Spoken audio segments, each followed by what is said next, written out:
Bismillahirrahmanirrahim, berjumpa kembali dengan Ibu di pelajaran yang masih tetap sama, yaitu pelajaran Bahasa Indonesia. Nah, untuk pertemuan kali ini, kita akan membahas mengenai struktur dan kaidah kebahasaan teks eksplanasi. Ibu harap kalian bisa menyimaknya dari awal hingga akhir.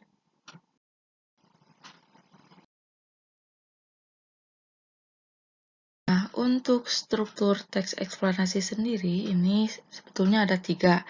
Yang pertama ini ada pernyataan umum atau sering disebut dengan identifikasi fenomena.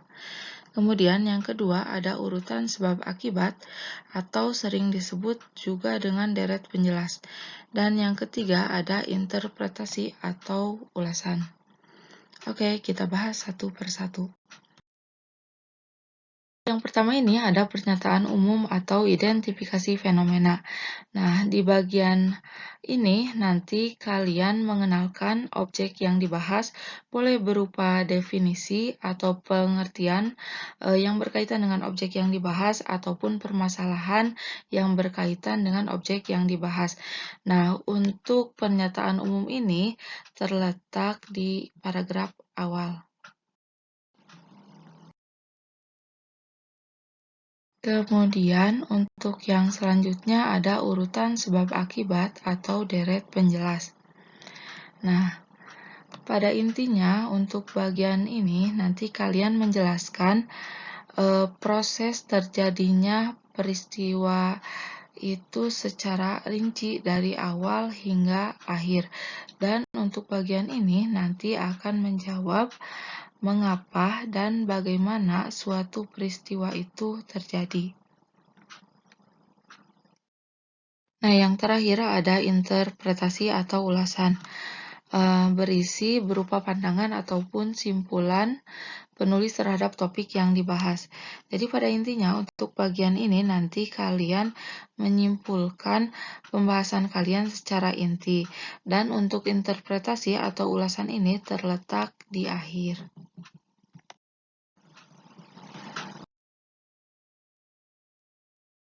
Nah, untuk memudahkan kalian memahami materi ini ada satu contoh teks eksplanasi yang berjudul Gempa Bumi.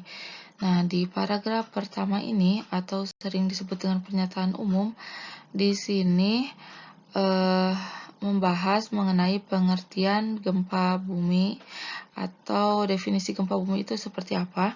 Kemudian untuk kalimat keduanya ini membahas mengenai permasalahan yang berkaitan dengan gempa bumi itu seperti apa. Kemudian dari paragraf 2 hingga paragraf 6 ini membahas mengenai bagaimana proses terjadinya gempa bumi itu seperti apa dan alasan mengapa sering terjadinya gempa bumi itu seperti apa. Nah, untuk paragraf terakhir ada ulasan atau interpretasi. Nah, untuk paragraf terakhir ini berisi simpulan bahwa gempa ini memang cenderung terjadi di tempat-tempat tertentu saja, contohnya seperti pada perbatasan Plat Pasifik. Nah, Plat Pasifik ini dikenal sebagai tempat lingkaran api karena tempat ini banyak dikelilingi gunung berapi sehingga sering terjadi gempa.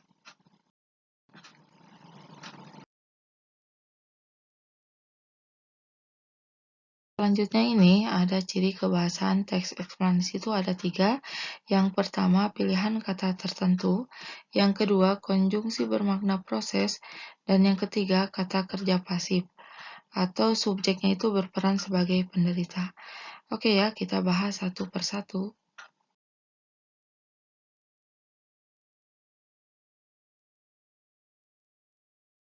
Untuk ciri kebahasan yang pertama ada pilihan kata tertentu.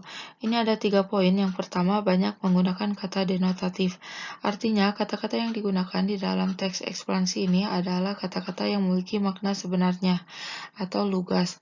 Kemudian yang kedua, menggunakan kata ganti non-persona.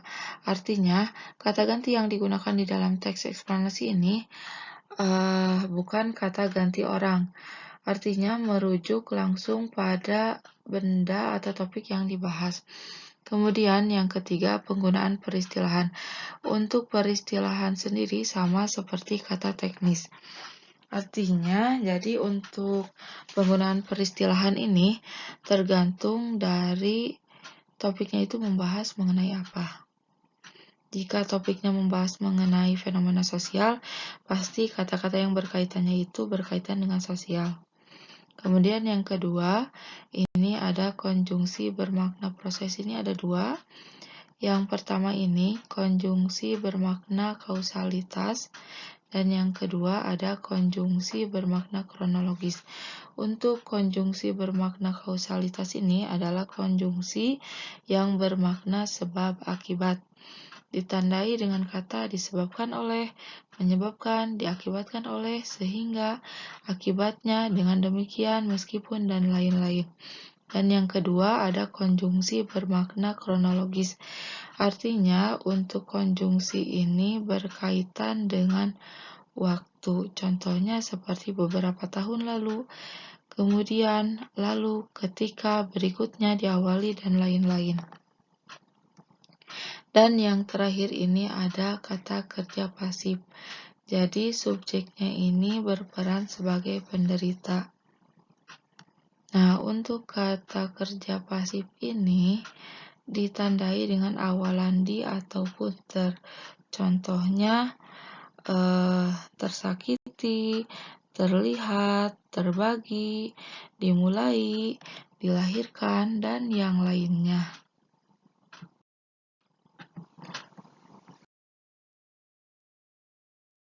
Alhamdulillah. Jazakallahu atas perhatian dan partisipasinya. Semoga ilmunya bermanfaat dan selamat melanjutkan mapel selanjutnya.